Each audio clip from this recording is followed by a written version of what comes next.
Sir इसमें अब देख लेते हैं कि खान साहब अभी जो एक कल खबर आई, मैंने कहा आपसे सर उसका ज़रूर करूं। पता चला कि जी वो अब chief justice sorry army chief को खत लिखने की बात कर रहे हैं। एग्जैक्टली, तो अच्छी बात है। आर्मी चीफ भी पाकिस्तान के आर्मी चीफ हैं, वो भी पाकिस्तान के साबिक वजीर आजम हैं। बिल्कुल लिखे सर। बाहर के अखबारात में, टेलीग्राफ में वो ये लिखते हैं कि जी मुझे कुछ हुआ तो आर्मी चीफ जो है ना मेरे सैयद जी के नाम लिख दें। सर क्या जवाब अगर पहुंच गया खत उन तक?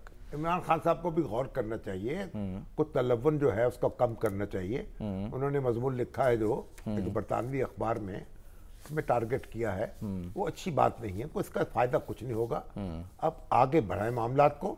और अब मैं तो बार बार ये करता हूँ कि ये सियासी लीडरों के दरमियान, अब महमूद अचकज़ई है ना उसके तहरीके तहफ़्फ़ुज़ आइन के सरबराह, और मौलाना फजलुर रहमान को तो एक जैतून की शाख लहरा रहे हैं खान साहब। तो अचकज़ई साहब को आगे करें, उनके जिम्मे लगाएं, वो दूसरे सियासी रहनुमा से राब्ते करें और एक कोई कंसेंसस करें पैदा, और एक सुकून दें मुल्क को भी और अपने आप को भी दें।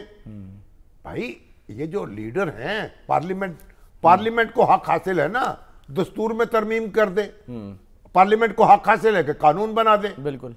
तो आप जो अब ये काम खत्म होना चाहिए पाकिस्तान में कि भाई आप कभी एक अदारे से शिकायत, कभी दूसरे अदारे से शिकायत, ये हर एक अपनी अपनी हद में चला जाए, हद में रहे, और सियासतदान जो हैं उनको हदूद को तजावुज करने की कोशिश ना करें, तजावुज हदूद से। अच्छा, हाँ। तो सर फिर खत हर कोई कहता है, मुझसे कहता कि रख नीची नजर अपनी, कौन से नहीं कहता क्या निकलो यूं यहाँ होकर।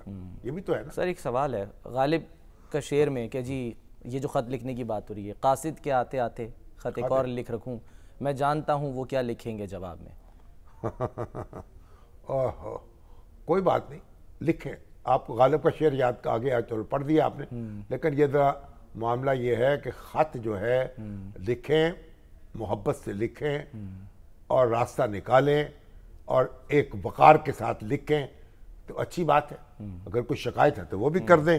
अभी तो डॉक्टर फरीद मलिक साहब कह रहे हैं कि ख्वाजा आसिफ साहब ने क्या कह दिया तकरीर में, 1973 का दस्तूर उस वक्त नहीं था, 1958 में, उसमें आर्टिकल 6 नहीं था। और डॉक्टर फरीद मलिक साहब प्रोफेसर हैं, साइंस फाउंडेशन के चेयरमैन हैं।